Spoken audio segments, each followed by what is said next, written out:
just got in our new Turfware TR360. Just gonna go over a couple things on it real quick, and then we'll do a little bit of videos of me riding around on it and getting used to it. I haven't really had a chance to ride it a whole lot. Played with it a little bit of the GIE, demoed it on a couple lawns a few months ago, but I'm gonna get to really using it.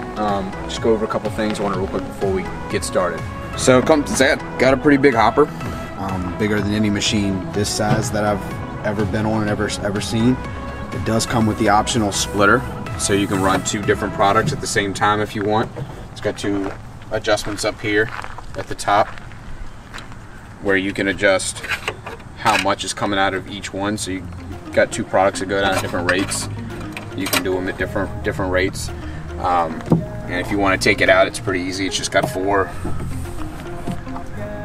nuts and bolts that hold it in, and it'll come out, and then you can use the whole big hopper for one product. One of my favorite things on the machine, there's no more having to try to bump it when you're getting low on product. You just push the button right here and it vibrates the whole hopper. So like down in here, see I've already run a little bit of fertilizer through it, and this is all that's left just by using the vibration. I don't have to do any more bouncing and jumping around and worry about it trying to stand up or flip over or just look stupid out on the customer's property. Another thing I like about it, why we decided to go this direction instead of a zero-turn machine, is that especially when you have employees out there, there's no way with this machine, the way it steers like this, that you can leave a turn mark.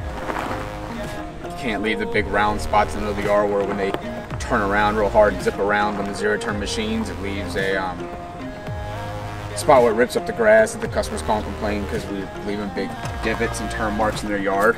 There's no way with this machine, you just can't do it, because when it turns, the wheel goes the other direction. It doesn't do a hard turn like that. It's got a 20-gallon tank back here, so you can fill up either one of these. It's one big tank, so you can fill up on both of them, either one of them, whichever route you want to go. They connect right through here. Just make it one big tank. To turn on for your spray, it's just a button right here. So it's really easy to get a hold of. It's not a whole nother button right here where you have to take your hands off the controls. It just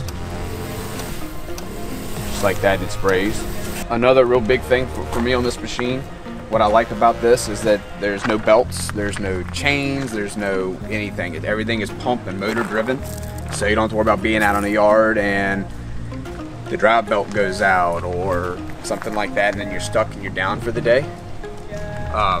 Underneath the machine, once on some machines, the hoses for like your spray liquid and your tanks run under the machine. So if there's a you run up on a stick or anything like that, you rip right out of the bottom. This machine, everything is up here. All the hoses run right through here, so there's no way anything can snag it from underneath and rip the hose out of the bottom of the machine, leak product everywhere, anything fun like that. Can't go anywhere. You've got your deflector down here that you can control from right up here, and you can literally set it all the way down if you want, quarter the way up, halfway up, all the way open.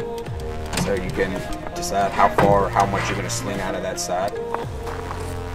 With that, it does have a pretty big impeller down here. It's a lot bigger than on any other machine, so it slings fertilizer a lot farther, or seed or anything that you're doing.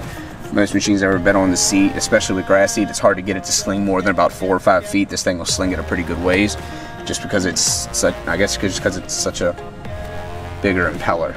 Another pretty nice thing is that the only 2 cables on it, and that's just to open and close the front and the back part of the hopper, are pretty covered, pretty stable casing around them, so they're not going to get like fertilizer crud or anything like that on them and break and wear out really quickly, because everything on it's pretty solid.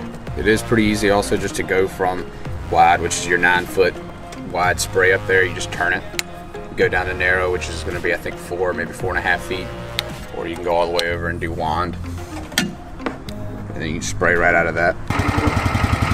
Alright, so here's wide, and then narrow. Wide, parking brake. This is pretty nice, it's down here. So you can just, with your foot, on off, it's pretty easy to use. The oils will be pretty easy to change on it because it's just got the hose right here, and you can just bring it right out the front over here and just go right underneath the machine. So it shouldn't make really any kind of a mess anywhere. And it does have electric and pull start. So if something goes wrong, at least you can always pull start it. Kind of gives you a little bit of a backup in case something happens. The only thing on the machine I would say I'm not a big fan of right now is your throttle control, your choke, all that kind of stuff is down here. So when you're actually up on the machine, and like a customer comes out and wants to talk to you, you're not going to be able to just turn it down real easy to actually get off the machine to do it. But that's not the end of the world. It's just probably the one thing I'm not too fond of on it right now. I'll probably be able to get used to it. It's just a little bit different than being up on your hands. You can do it standing up on the machine.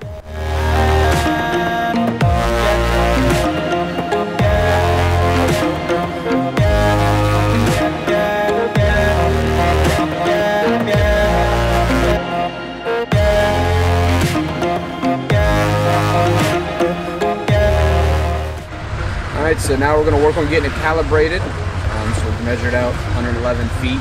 The machine sprays 9 feet, so that'll be how long it takes me to do 1,000 square feet.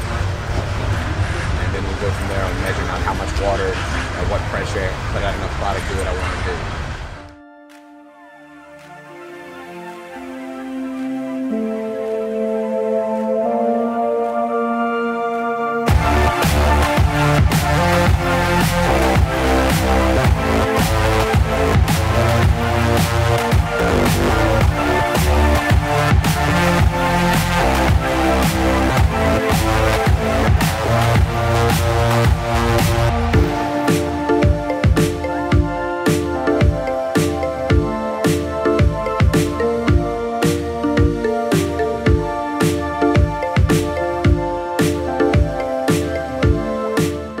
Measured out how long it would take me to drive the distance to spray 1,000 square feet. It would be about 14 seconds. So then we turned the machine on, the spraying out for 14 seconds and caught it in the 2 buckets that we have sitting right there. Filled them up in here just to see how much liquid we sprayed out in that amount of time. We sprayed out 32 ounces. So that means that we're spraying out about 1/4 gallon per 1,000 square feet. That way I know how much product I need to put in there and everything like that for the amount of water that I have in my tank, and know how far everything's going to go, so I'm not overspraying or underspraying on the yard.